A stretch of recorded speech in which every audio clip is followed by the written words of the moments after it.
Hi everyone, my name is Francesca and I am 35 years old and a proud mother of 2 little girls. I am an HG survivor and today is Hyperemesis Gravidarum Awareness Day, and my friend Christina and I thought it would be a great idea to share some of our experience with you, and just to let you know that you're not alone in this. When I went through my first, it was 4 years ago, and I had never heard of hyperemesis. It took me months to learn how to say it. And my doctors didn't really even know what it was until weeks in. I thought there was something really wrong with me. And then I had my second daughter 2 years later, and I had a very different experience. So very happy to share the 2 different experiences with everybody. And the first one was definitely much worse and harder. One, because I didn't really know what hyperemesis was and I didn't know how to deal with it. It was my first pregnancy. Everything was really scary. But for the second one, I was well equipped and much more comfortable dealing with it. But it's a beast of a disease, and because that's exactly what it is. It's not regular morning sickness. It's something that's extremely debilitating, and a lot of people dismiss. They don't really know about it. It only affects 2% of pregnant women. So it's extremely rare. And when I had it, people just would ask me, like, do you have what Princess Kate had? And that's what it was known for. Like, no one really knew the details. They don't tell you that you throw up 50 times a day and that you can't eat or drink for weeks on end and that you feel like you're gonna die. So, yeah, and I'll pass the torch on to my friend Christina, who is also dealing with HG, but she is currently pregnant.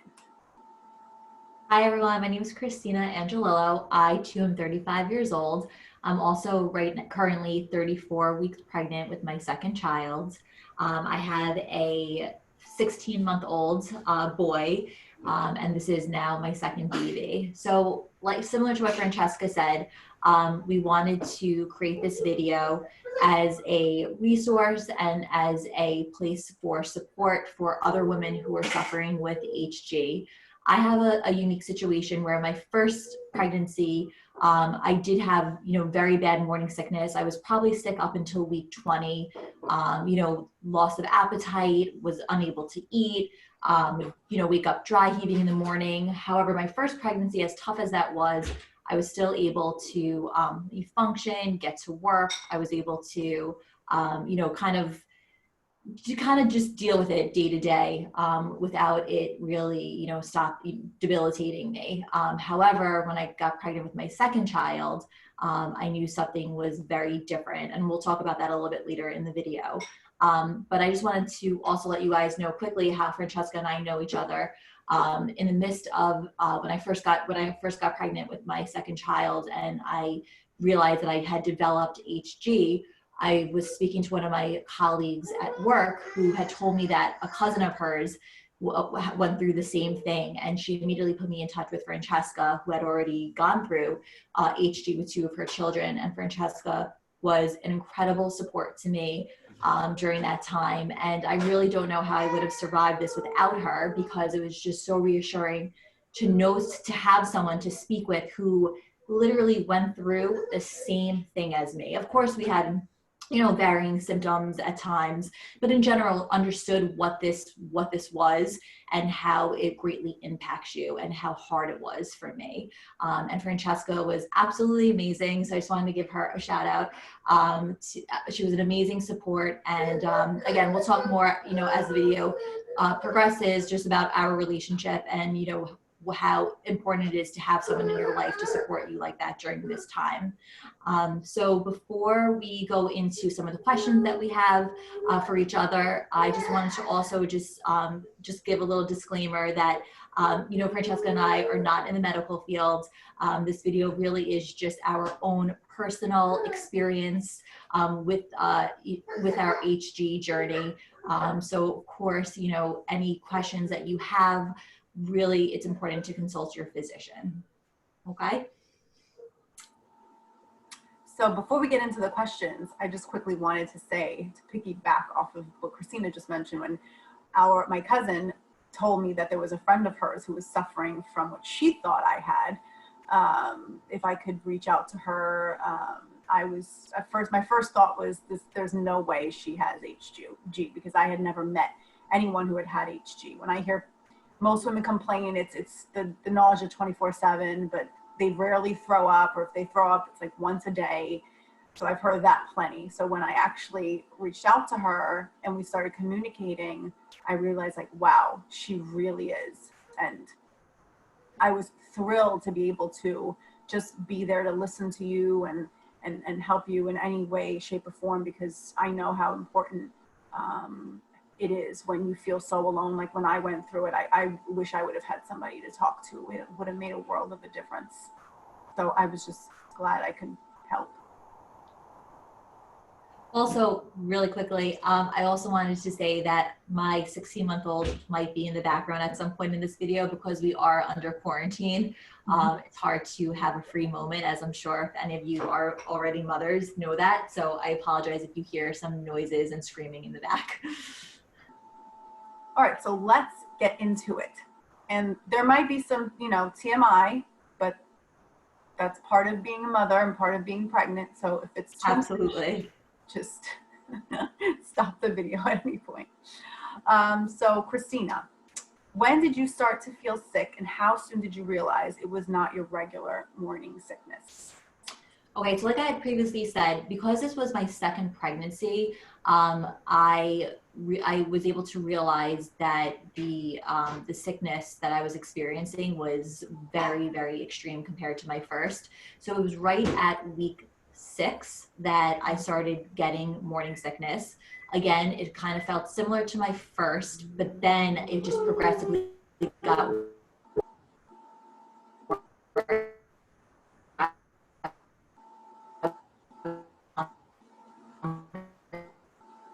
worse of maybe 7, 8 days. Sometimes 10 to 12 days, and dehydration, lack of nutrients. So my husband and I came to, and I was fine, but it was at that point that I realized that this isn't normal and something's wrong. And that's when I called my physician and spoke to him about my symptoms, and told him that I was unable to keep liquids down. At that point, I was unable to keep up. Food was not even a consideration, but it was the liquid part, the hydration, that was most concerning. And then when I called my physician, we spoke about, the start of medication. Okay, question for Francesca. What was your medication regimen that helped you? When did you start taking medication, and when were you eventually able to get off the medication? So with my first pregnancy, I was in the hospital at 5 weeks, when I was 5 weeks pregnant, very early on. It went from like 0 to 10 real quick. So that was the first time I was in the hospital, and they just, put me on a drip, and I think they tried Zofran. But then I went home, and for the next week I was still really sick. So the Zofran alone wasn't doing anything. At that point, I did some research on my own, and believe it or not, Kim Kardashian had gone through a really bad pregnancy and nausea with her pregnancy, and she was taking this medication called Ziclegis, and it had it was just released, like, on the market. It was brand new, and I asked my doctor about it, and he said, yeah, let's try it. And the combination of the two is what really helped me. And once I was able to hold that in, and that took a few weeks. But I took both every day for the entirety of my pregnancy, like until the day I gave birth. And with my second one, I started the minute I started to feel the least bit nauseous. I had my medications on the ready. That was kind of one of the things that I had researched and knew I was going to do, which ended up making a world of a difference for my second pregnancy. So I took it the entire second pregnancy as well. Okay. Christina, were you on a home IV, hospitalized, and how did that work? So when I initially went to my first doctor's appointment, that was the appointment, I think at 8 weeks when you have you get the blood work and you have your first sonogram. I spoke with my doctor. My doctor too had started me on Diglegis, which many doctors, do start sick women on because it's the least risk medication. Diglegis did absolutely nothing, and I very quickly learned that Diglegis was not going to cut it. So at that appointment, I'll never forget. I went to that appointment so sick. And this is Lucas, my 16-month-old. Hey, bud.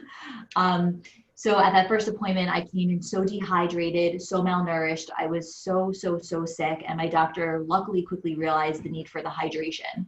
And he kept saying to me, don't worry about the food, but being hydrated is extremely important. And that's when he said, there's a home IV service that we could connect you with. I was very fortunate that I do have health insurance, and my health insurance did cover it.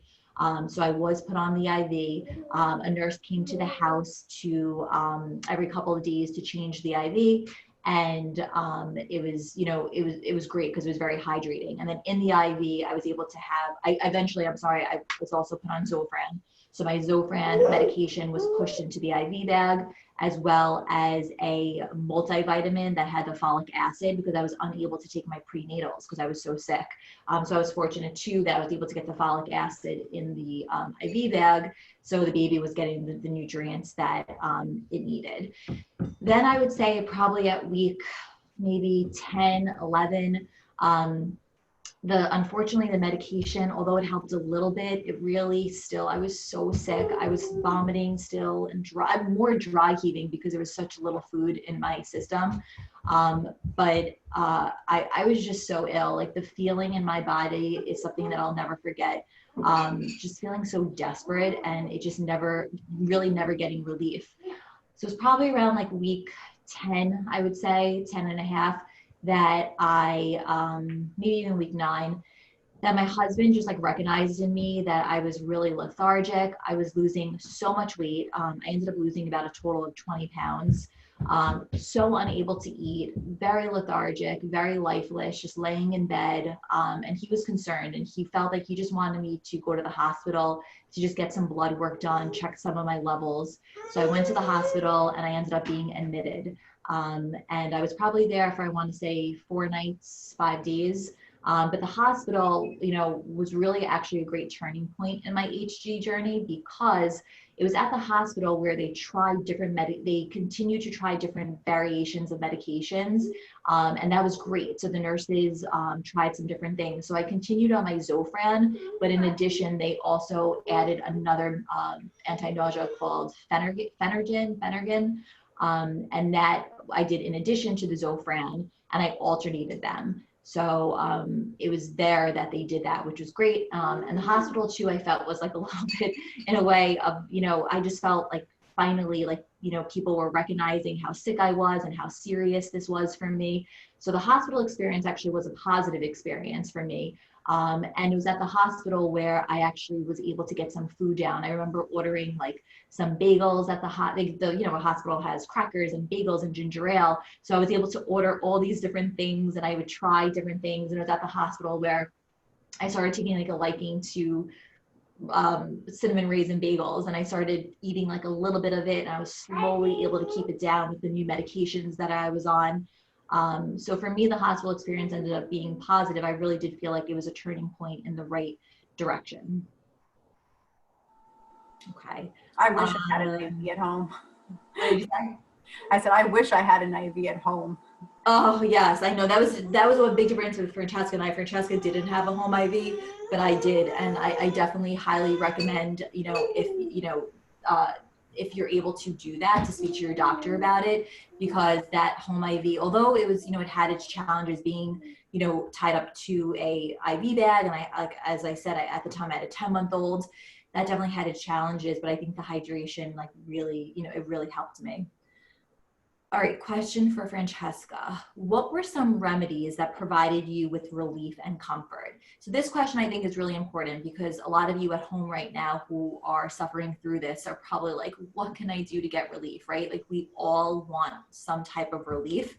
And I really wanted Francesca to answer this question because Francesca always had great remedies for me to try. So I thought she'd be, she'd be better to answer this.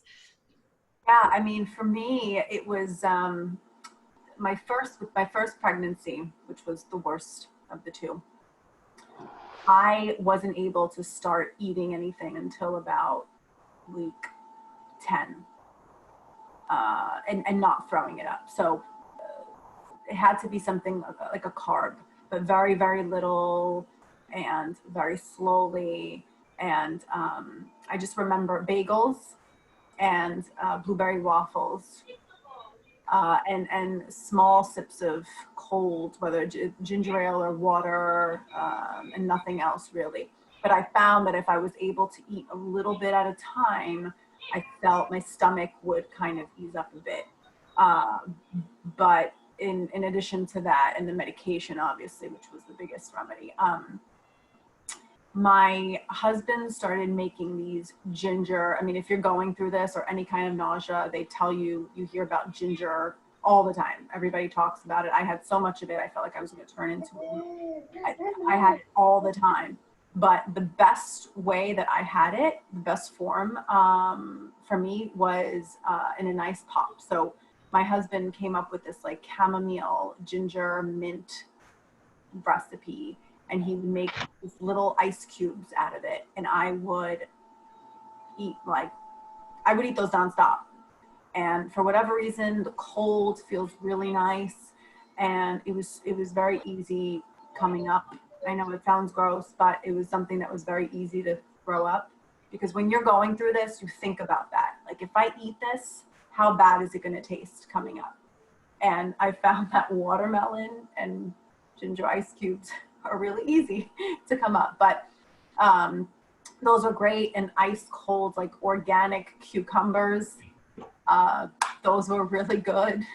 Anything super cold. Other than that, just smelling peppermint, or even mint, and sitting next to a window or a door. I mean, if you're pregnant during the summer and you're in this during the summer, like it's horrible. It's really difficult. The humidity doesn't make it easy. But if you can just I would sit by the door or by the window and just breathe in the fresh air, and it really made a difference. Just slow, deep breaths helped a lot. And trying to think if there was anything else. For the nausea, it's ginger ale. There's really not much else that you can do when you're so sick, because all you want to do is sleep, and you have to listen to your body. Like, if you are tired, you need to sleep. If I would try to stay up and fight the fatigue, it would make me really sick. But if I just gave in and went to bed, I felt better. But those are the little things I can think of that were helpful to me. I just wanted to also add, for me, I remember reading somewhere that the smell of rubbing alcohol could help you. So I would literally sniff rubbing alcohol. Francesca, I don't know if I ever told you that. So little alcohol. I had a lot of alcohol pads because I was having home IV. So they would leave so many at my house. But I would smell the alcohol pads, and it actually just gave me some relief. My husband would always give them to me when things got really bad. One other thing too is, you know, similar to what Francesca said, it's important just to find what works for you. You know, the worst is when you're feeling this way and someone's like, try ginger. And it's like, I'm so past the ginger point. Yeah. But there might be, you know, something that works for you. When I was at the hospital, a nurse came to see me who she wasn't rounding on me. She just knew that I had HG, and she too had suffered like 20 years ago from HG. And she said, just find what works for you. Her thing was high C. I'll never forget, she told me that, and she would just drink it by the gallons. And when I was at the hospital, I realized that apple juice mixed with water really helped me. I was able to get the apple juice down. It was like refreshing to me. Clean water did not do it. Gatorade did not do it. So, you know, find what works for you. I know for some other women, lemonade mixed with water. Definitely make sure you're mixing stuff with water though, because you want to get the, you know, just the water intake, because you don't want it to be so concentrated. But for me, like I said, the apple juice with water worked, or smelling the alcohol pads. Just find, you know, whatever works for you. There's those little Prego pops that you could order that are very sour. Sometimes that sourness does help your stomach. So again, it's really more like just try different things out, experiment, and find what works for you. Yeah. I also had a spitting problem, which even in HG, it's not that common, but for me, I had it with both pregnancies. My second one was actually worse. I slept with a spit bucket for 9 months, and I would wake up in the middle of the night just spitting. And for those of you who don't really know what that's like, and it's like, imagine, you know, after you throw up, you have that feeling of needing to continuously spit 24/7, all day long. And the only thing that helped me through that was actually just gum, chewing gum. I chewed so much gum, my jaw felt like it was gonna lock, and I swore off gum after I delivered my second daughter. But it was that actually really helped. So on to the next question. Let's see. Did you continue working during this time? Okay, so we're both going to answer that question. I wanted to say, so I will never forget that I was so concerned about getting back to work. I work in a high school. I'm a high school guidance counselor, grades 9 to 12. And I remember thinking to myself, like, how am I going to get to work? Like, I need to get back to work. I was so sick though. And I was so conflicted because I just did not know how I was going to do this. And like I said, my first pregnancy, I had terrible morning sickness, but I was able to get to work. This pregnancy, between the IV, the constant vomiting, I just knew it wasn't an option. So, you know, at first I just called in sick, and then eventually I took a leave of absence. So I took a total, I think, of about 30 or 34 sick days. And then it was, like I said, I'm 34 weeks pregnant. So this started for me in October. So end of October, I pretty much started the leave, and then I went back after the new year. So I took a total of about 34 sick days. So I did take a leave of absence, and I was fortunate that I could do it. I used my sick days, but it truly was a necessity. There'd be no way. Doesn't matter how strong you think you are or the work ethic you have, I could not be at work in that condition. What about you, Francesca? Oh no, I mean, I couldn't get up off the couch. So when I was, with my first pregnancy, I was working. My second pregnancy, I wasn't working at all. So I was very fortunate. I could sleep and just take my time. I didn't have that anxiety of having to go into work. And I think that's part of what feeds into your sickness, is the feeling that you have to do something and you know you can't do it, makes it worse. At least for me, it did. So when I was working my first pregnancy, and it's funny because the first 3 months, typically you don't tell people that you're pregnant. So I had to tell my boss very, very early on, and he was very understandable. And I was home for about 3 to 4 weeks. And because I literally couldn't leave my couch, let alone take the subway. And then I started to feel a little better, and I went in, and then a week later, it just came back with a vengeance, and I was back on my couch for another 2 weeks, maybe 3. And then I started to feel better at around week 14, 15. Not good, just better. I was able to sort of function, and I would go in, and midday would come around after lunch, and I would just be so tired. I just remember like putting my head on my desk and just letting people know at work, like, hey, if I look off, it's because I feel off. So yeah, and then I was able to work until the very end with taking the medication and just taking it easy. Like I would give myself enough time in the morning to get up and not rush. That's what it was like for me with work. Let's see. What's the next one, Christina? The anxiety. Did you have any anxiety? Oh, yes. Well, we can both answer this question. So yeah, did you have any anxiety when you were sick? If so, how did you cope with it? Okay, so I had a lot of anxiety in the beginning weeks with the HG. I felt like the lack of relief just made me so anxious. Already having a child made me even more anxious because I had a 10-month-old, and who was caring for him. Of course, I am married. I have a husband, and of course he could help, but it definitely is a joint effort. So that part really made me anxious, and I, just having no relief made me feel terrible. And I was like, when is this going to end? And I remember like watching some videos and reading stuff that it could last the entire pregnancy. Here I was at week 8 or week 9 thinking to myself, oh my God, the entire pregnancy is 40 weeks. Yeah. I mean, if you don't have anxiety prior, I can't imagine not getting it from that.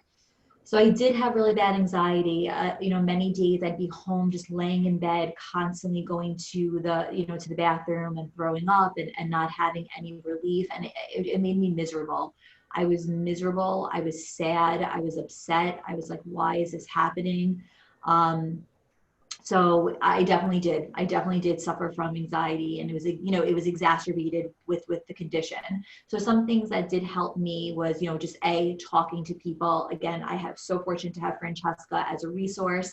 Francesca and I we downloaded this, she told me to download this app called Marco Polo, which is kind of like FaceTime, but you're able to just record at your own time, and the other person could listen to the recording, at their own leisure. And that helped me just, talking things through, letting her know what was going on. I would, of course, talk to my husband. I would talk to some friends. Some other things too is I downloaded a mindfulness app. So there's so many out there, but I downloaded one where I would do, mindfulness meditation. So I would just do some meditation every day, only a couple minutes. I didn't have too much, too much of a attention span for that, but definitely listening to like the breathing techniques on the meditation mindfulness app helped as well. And I also, prior to the hyperemesis years ago, I'd spoken to a counselor at times, and I actually contacted her and was able to do some phone sessions with her, and she really helped me a lot. And she was someone who, one of the things I was also very anxious about was like, well, what about work? Like, how do I not work? And she was like, she would, call me and tell me like, you're sick, like you're not working right now. So contacting her and having some phone sessions definitely helped. Yeah. Next question. At what week did you start feeling some relief? And I think this is what everyone wants to know. Yeah, it's different for everybody. I mean, like Christina said, YouTube, I mean, I didn't really mention this before, but I lived on my phone watching videos. I couldn't watch TV because that was a trigger. I mean, everything was a trigger. The only thing I could do was watch videos, and that's all I wanted to do because I wanted to see, like, are other people going through this? What can I do? So you just become like an avid researcher. And I at the time, there weren't that many YouTube videos out 4 years ago. There just weren't. And so, yeah, for me, it was just kind of, it was really hard to watch all of these women talking about this period that should be so wonderful, and they're just miserable and crying. And and desperate, because like us, they felt like, you know, there was no relief, there was no end in sight. Most people did not understand what they were going through. And so, yeah, I mean, the most confusing part to me was, like, how is this baby going to survive? Like, if I am not eating or drinking anything. And I remember the doctors just kept telling me the baby's fine, don't worry about it. For now, the baby's fine. And I thought at the time that they were lying to me, but it's true. I mean, if you go long enough, then yes, it could lead to organ failure and complications and other things. But in the beginning, it's okay. But so for the first trimester is obviously hard and the worst. So from week 6 to week 10, you are counting the hours because most people say that by week 12, you start to feel some relief. But in a lot of cases, you don't. I mean, for me, week 12 came and went and I still felt awful. Week 13 came and went, still felt awful. At week 14 is when I started to feel somewhat human again. And I remember it vividly because I went to see the doctor and he weighed me and I too was losing so much weight. And I remember him telling me at that point, like, if you can't eat or drink anything, if you lose 1 more pound, we have to put you on a feeding tube. I was like, great. How am I gonna be on a feeding tube? It just scared the crap out of me. But luckily that week it just eased and I was able to just function, and it was like it was a switch. Something happens and I entered the second trimester and I had to be on the meds and I had to take them at the same time every day because I would feel it, but it did get better. And with my second pregnancy, and then the nausea got worse towards the end again. Like in my third trimester, I wasn't throwing up as bad, but I was sick. And then in my second pregnancy, because I took the meds from the beginning and it was much easier. I was nauseous the entire time, but I only threw up about 20 times. And yes, I counted. Because I just thought that was crazy because that was the amount of times I would throw up in like half of a day in my first pregnancy. So it really varies from person to person. I've seen women suffer the entire time and be in the hospitalized the entire time. So it really just depends. But do you remember the week where it switched for you, Christina? Yes. So I remember my doctor would tell me, you know, give it to the, you know, hopefully by the end of the first trimester, you'll start feeling better because as I'm sure many of you know, the first trimester, everything is happening. The HCG levels are so high and I think they increase rapidly every single day because the baby's like developing the most. And that's in general, even if you don't have HG, when people just have regular morning sickness, that's usually when they're the sickest because the hormones are so high at that point. But then I would, read stuff online about women who were sick with HG their entire pregnancy. Some nurses at the hospital said usually women don't feel relief until like week 20. And as you can imagine, being on week 9 of the sickness, I was like, oh my God, week 20, maybe this won't even end until the rest of the pregnancy, to the end of the pregnancy. But I was so fortunate that after the first trimester, I would say it was probably like week 13, week 14, I started feeling some relief. And again, it was not, I wasn't ready to go out and, start exploring the world, but it was definitely a relief where I was able to start eating a little bit more and I was able to get some food in, and that definitely helped. And I was able to start, I remember sitting, instead of just sleeping all day, I was able to kind of like get out of my bed and, not necessarily play with my son, but at least like sit on the couch and watch him play. It was also around the holidays. And I remember I was able to do a few errands, which I couldn't believe, because I have a big family and I needed to go out and get a few things. So I was able to go. I remember my first place I went to was like Trader Joe's, and I was able to just like walk the aisles and get some groceries and some of their fun Christmas stuff. And I couldn't believe that. And that was right around towards the end of my first trimester. And at that point, I think it was just that my hormones started leveling off a little bit. And mind you, I was on medication around the clock. So the hormones leveling off, in addition to being on the medication every few hours, that definitely helped. And it allowed me to slowly start, getting my appetite back. But I always say, and Francesca could attest, you never feel great. And there were still mornings I would still be, vomiting a little bit. It just, I guess I could just say that there definitely was relief, a noticeable difference. And it was just enough to kind of, get me going a little bit and to make me just more comfortable at the time. Okay. Next question for Francesca. Because Francesca had HG with her first pregnancy, my question for her was, were you scared to go through another pregnancy after what you had been through?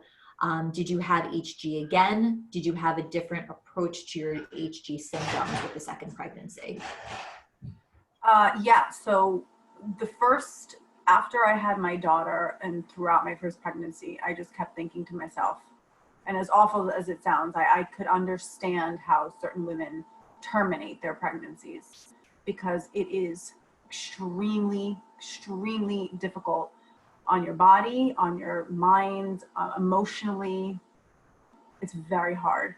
So when I had my daughter, I was done. I just kept saying, like, that's it. I can't imagine ever going through this again, nor do I want to. I never wanted to be pregnant again. And it was really sad for me because I wanted a big family. I'm an only child and I really wanted my kids to have siblings. But my mindset was, that was it. And my husband knew, and we were both we agreed, and that was that. We were happy with our daughter. And then the time helps you forget a little bit.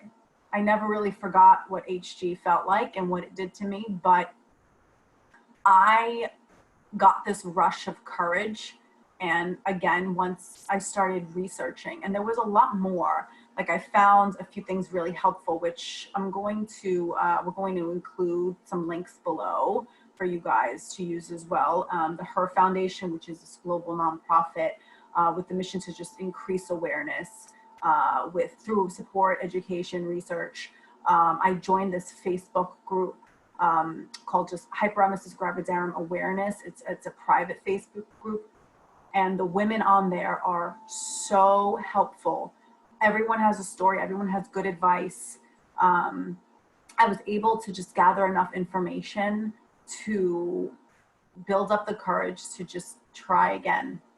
And I'm going to make this shout out to Tanya Fowley. I don't know if I'm pronouncing that correctly. Your HG Two Different Pregnancy videos is the reason why I had another child. I watched your video and I was like, oh my God, this girl did it. And it is doable. And I did exactly what you said. I mean, I had the meds right, and I spoke to my doctor first. But I said to him, like, I said, if we try this, like if I try to get pregnant and from the minute I get sick, I start taking the pills, like, is that going to help? And he said, it can. There's just not enough research, unfortunately, for them to just be like, oh yeah, no, definitely do that. That works. But he was open to try it. And he said to me, if those were the pills that helped you with your other pregnancy, maybe if we catch it early on before you start vomiting, that will help. And that's exactly what did it. So my second pregnancy, although I was still sick, was much, much, much better. And it's all about information and also just feeling comfortable. It's not for everybody to tackle. And having support, my family, my mom lives with us, and she was able to help me take care of my eldest, Sasha, and also give me time to just rest. And so I was very fortunate. But I did hear lots of horror stories of women who would get it worse each time. And so it can be very scary, but that was the experience for me. It was a good one.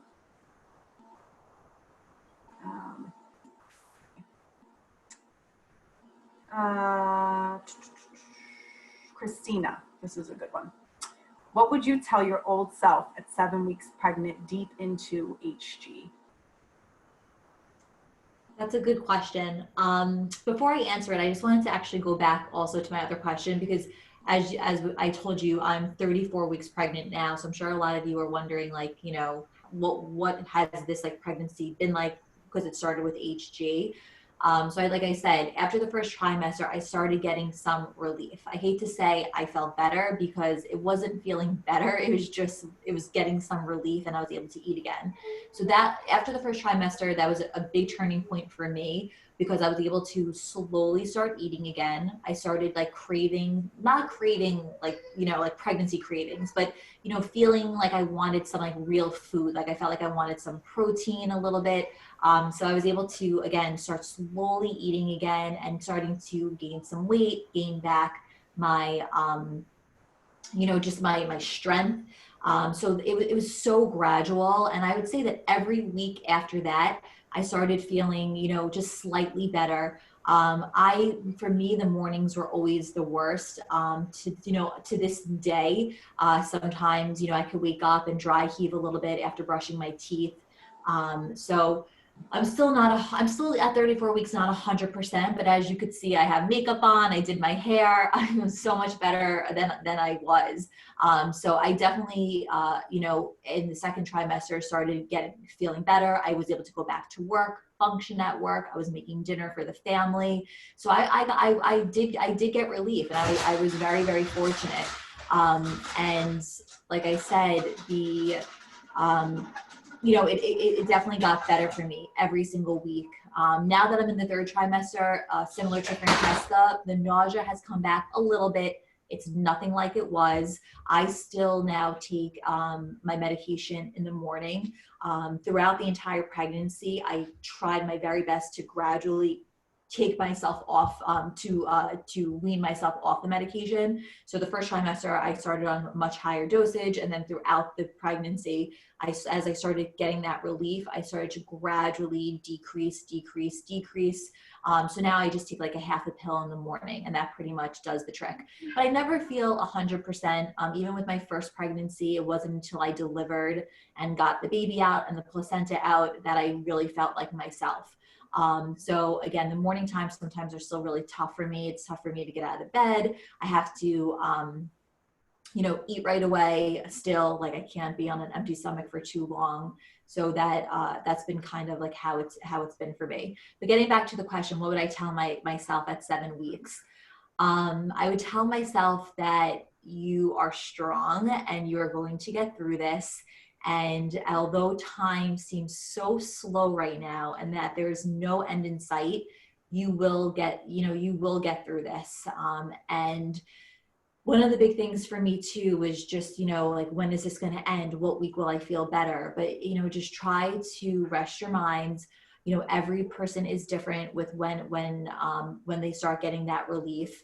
I remember, you know, being part of some of the Facebook pages, and although those were very helpful for me, sometimes I would read about, you know, I would read some posts about women who, you know, just never got the relief. They were at week like 30 something. They were on maybe a feeding tube. And for me, that kind of fueled my anxiety. So for me, I actually chose to get off some of those pages, because I just felt anxious from it. And I felt like every time I would read about a woman who did not have any relief, or, you know, it kept going and going, it just made me feel terrible. So I found that I like tried to stay away from those sites, because I felt that, you know, that just aided in my anxiety. So you just have to kind of know yourself and know how you react to it. But again, similar to what I'm saying to you, a nurse at the hospital said to me, she's like, I promise you, she's like, week 7 will turn into week 8 to week 9 to week 10. And it really, really does. And, you know, what you're feeling right now is so real and so, you know, palpable. And, us women, and, you know, as cheesy as this might sound, we truly are warriors, and we are able to handle so much. And you just have to really, you know, have faith that you're going to get through. It's very unfortunate, you know, that you have, you know, this condition and that your pregnancy right now isn't that blissful, you know, beautiful euphoria that we all read about and hear about. But you know, it does happen to people, and you know, we're right here to tell you that, you know, we experienced it as well. But it will get better. Just like I said, just be, you know, stay on top of it. Reach out for help when you need it. Don't feel bad to reach out for help, whether it be family members, a friend, a colleague, anyone that you think that a neighbor. You know, sometimes, you know, when you're dealing with HG, you're you feel like very desperate, right? That sickness, not being able to be in public because you're going to vomit. It's all very scary stuff. So you really might need help. And don't be afraid to ask for it. I know some of us are more fortunate than others to have a partner at home, or not have a partner at home, or have supportive family members. But like I said, whether it be a family member, a friend, a neighbor, try to find someone. And you could say that, I promise I will give it back to you one day. But don't be afraid to ask for that help, because you really might need it, especially if you also, you know, have a little one at home. That definitely makes the experience tougher and a little bit and harder, I think. So like I said, it does get better, and we are so strong. Stay on top of it. Speak to your doctor. Don't be afraid to contact your doctor as many times as you need. If your body's feeling off, do not be afraid to go to the emergency room, go to the hospital. Just listen to your body. Stay on top of it, and you know, you are going to get through. Okay, the next question is for Francesca. What were some resources, supports that helped you get through? I know you mentioned some before, but maybe you could just mention them again. Yeah, so this Hyperemesis Gravidarum Awareness private support group was the only one that I was a part of, and I just found it to be very, very helpful. And that was the one on Facebook? On Facebook, yes. Okay. And it's private, so no one will know you're in it. None of your friends will see it necessarily if like you're early on in your pregnancy and you don't want people to know. And the Her Foundation, I can't talk about that one enough. The app is really helpful, and it's just it's funny because in the last 4 years, maybe just because I know about it now and I know what to look for, but it's like all these celebrities started coming out. Like Amy Schumer has been very vocal about her condition, and some other celebrities. And I think that's great, because to me, the scariest thing was I just didn't know what I was dealing with. And when the doctor told me that it was called HG, like, this sounds like a made up thing. Like, I had never heard of it. And so many people haven't, and unless you've experienced it, you don't really know, right? No. And to this day, I don't think a lot of my friends really understand just how bad it was for me. I mean, it's not something that you throw out there, but you should, because there's nothing, shame goes out the door. Like, I had this spitting problem. I would literally go out with a water bottle with some water in it and just spit in it. Like when I was on the train and and I just could not care less, because I was so sick. And that's just what I had to do. And so, yeah, it's just a part of it. And there's no shame in me saying that I just really had this, I didn't love the women out there that just talked about how much they loved being pregnant and how great they felt. Like, to me, it was just like, it just sounded like a lie. Like, there was no way anybody could actually enjoy this. I mean, I know not everybody goes through HG, but if you're not, like, that first trimester, it's rough. It's really rough. So I just think any resource that is real and no fluff and just straight to the point is how I like it, and what I found to be very helpful. And this one woman I mentioned, Tanya, like, I'm going to link her video below, because she was just a ray of light for me. like what Christine was saying, sometimes you can read or see these negative things, not negative necessarily, but just these sad cases, or women that are just, they just can't stop crying. Like they go to record a YouTube video to give an update on the week, and they just start to cry, and you feel for them, because especially if you've been through it, you know exactly how they feel, and you just want to give them a hug and go over their house and take care of them. but anything positive, anybody who has been through it that can give you some constructive advice, and obviously speaking to your doctor. And there are doctors out there who will not give you anything or will not be open to certain things, which I think is kind of cruel, because it is not something you can get through just on your own, unfortunately. Yes. You know, you need help. One thing I just wanted to add quickly too was with the Zofran that Francesca and I both take, and I'm sure at this point, you know, the viewers have heard of Zofran. I was very nervous to take the Zofran just because, you know, you can read controversial things about it, but it really got to the point where I wasn't eating or functioning or drinking. And it just got to the point where it's like, okay, you know, you have to weigh out, you know, weigh out the pros and the cons. And, you know, if you aren't going to function and be dehydrated, like it's going to be no good for the baby. So it was one of those things that I just really felt like I got to the point where I had no choice but to explore the medications. And I'm really happy that I did. Yeah. Yeah. Because I think that was one of the reasons why I, you know, why Francesca and I were able to, you know, get some relief throughout the pregnancy and not be suffering so terribly throughout the entire pregnancy. And one other thing I just randomly wanted to add was, you know, in the beginning of the pregnancy, I'll never forget being just so sick. I don't think I was able to brush my teeth. Showering was so hard. I didn't wash my hair for like weeks. I remember my husband had to help me. My sister came over one day to shampoo. I just didn't have the strength to be in the shower. And I just remember, and for those of you who are in that right now, I just wanted to say, you know, I promise it's going to get better down the line, and you will be able to blow out your hair again or put on some makeup or whatever is important to you, just taking a nice shower. I remember for weeks upon weeks, just, you know, to be honest with you, like sometimes like smelling terribly because I just couldn't showering was such a to-do for me, and it was so exhausting, and I was just too sick to do it. And I remember like even my face, I got like a lot of like blackheads and pimples because I just wasn't washing it a lot.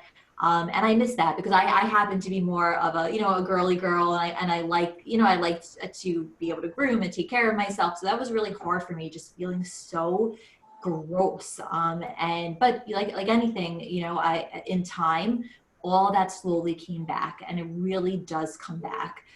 So just know that, you know, whatever you're feeling now is temporary, and there will be a time where you could get back to all that.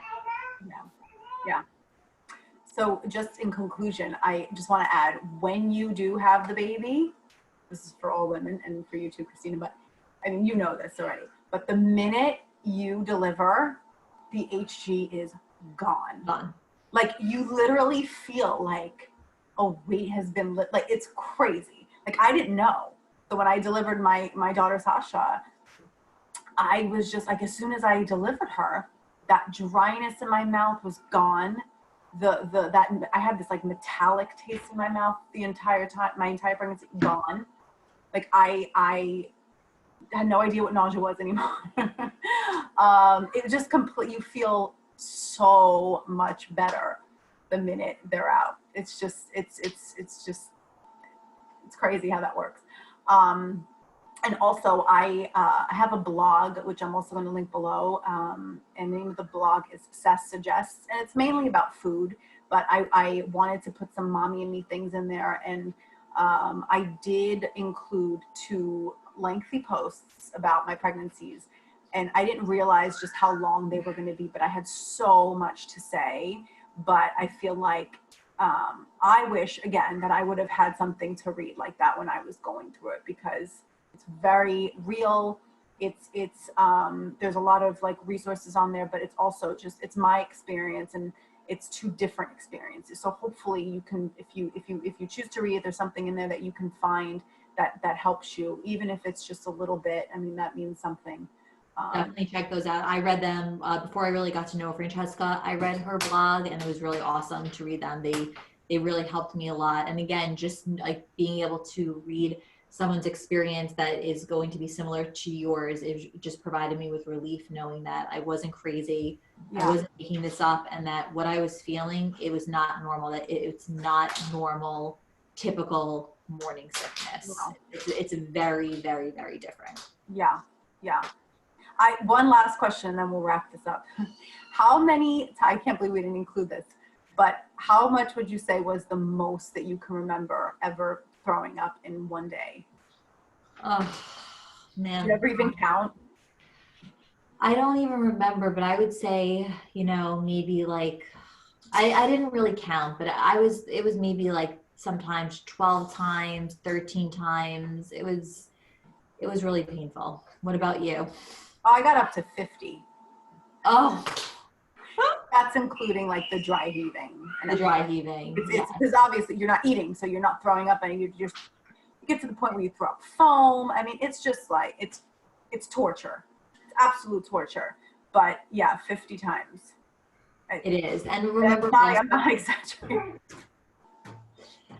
One thing I also want to say too is, you know, just try, you know, in the beginning of my pregnancy, I also wanted to say that, you know, I didn't feel super connected to the pregnancy too, because it was like survival mode. I was just trying to survive myself. So don't worry about if you're not feeling like super connected right now, you know, to the baby or the pregnancy. I think, you know, that will come. Right now you're in survival mode. You just need to focus on you, because when you focus on you, you are, you know, also indirectly focusing on the baby.